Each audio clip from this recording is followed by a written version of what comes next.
Hi everyone.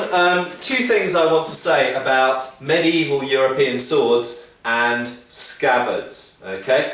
The first of those is that a lot of people, particularly who are into Japanese swords, into katanas and tashis and so on, have a lot of things to say about whether the sword is worn edge up or edge down. As most of you probably know, the katana is famously worn edge upwards, tucked into the sash, and that assists, should we say, or is part of the context of iaido techniques of striking from the scabbarded position, of drawing the sword and striking in one sort of fluid movement. However, we should add to that the tashi, the generally speaking slightly earlier period, although there was a long overlap where the tashi and the katana were both coexisting, was generally worn sword edge downwards and slung on a belt via sort of a hanging bits of a belt fitting that was worn in quite a similar way actually to how European longswords tended to be worn in war. And that was how the samurai in war generally wore the tashi, was hanging off the belt edge downwards like a European sword. However, European swords, unless they're falchions or messers or other one-edged swords, have two edges. So you can't strictly speaking say that a European sword is worn edge downwards, because it has two edges. As someone mentioned in the comments box on one of my other videos recently, and a very, very good point, I can't remember who it was, but congratulations to you. The European sword is worn both edge down and edge up because it has two edges. Okay, so that's the first point I want to make. It's an interesting thing, and it does mean that if you were an iaido practitioner, for example, and you had a European sword, you could do your techniques exactly the same, because yes, you do have one edge pointing upwards, exactly as you're used to wearing your katana. Okay, but you also have an edge pointing downwards, so you could do other techniques as well. And I should mention, and I've mentioned this in a previous video, but there are European techniques for drawing the sword and fighting immediately from that position. If you look at Fiore de Liberi's treatise, or if you look at Filippo Vardi's treatise, and there are other examples as well, where the person being attacked, their sword starts in their scabbard and they have to fight from that position. So that's the first thing. European swords that are double-edged are both edge up and edge down at the same time. Okay. The second thing I want to say is that there has been some discussion on the comments on some of my videos about the way that swords were worn in medieval Europe.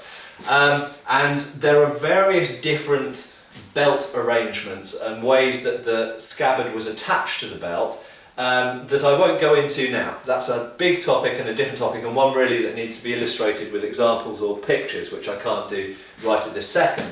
But what I really want to say is that very often by the 14th century, shall we say, and sometimes before that, the sword wasn't worn hanging off the belt. There are many, many examples in art from the 14th and 15th and 16th centuries of the sword being carried, exactly like I'm carrying this one. So in actual fact, in those situations, the sword was even more ready than if it were on your belt, because it is in your hand. And in actual fact, the techniques in Fiore's treatise show the sword being held in the hand at the beginning. So he's walking along essentially like a kind of bellicose walking stick with his long sword in the scabbard, and you can see a bit of belt wrapped around it. So he could have worn it if he wanted, but he's walking along carrying it, as he's legally entitled to do, presumably in the city that he was in, or if the person he's instructing is a knight, and knights in most places were perfectly legally entitled to walk around with a sword. So he's walking around and he's attacked. And what's interesting is that, I'll have to switch hands here because of course my right hand is broken, is that he, upon being attacked, he wants to get the sword out as quick as possible, but if space doesn't allow it, he uses the two things together as a solid object, because even if I don't have time or space to get my sword out of the scabbard, I've still got a weapon.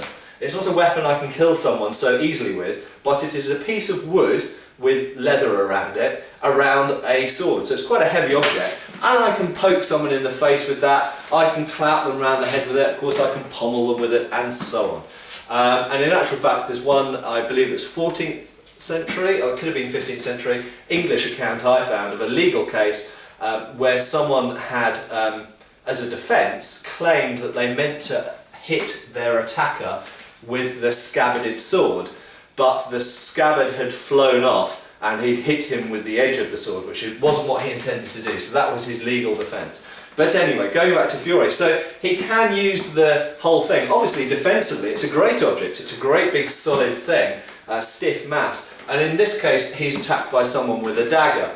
And there is a technique whereby he defends from the dagger blow, just with the whole sword in its scabbard, boom, here, then he pulls the scabbard off, poking the guy in the eye, into the eye socket with the end of the scabbard, whilst pulling his sword out, and then runs the guy through with the sword.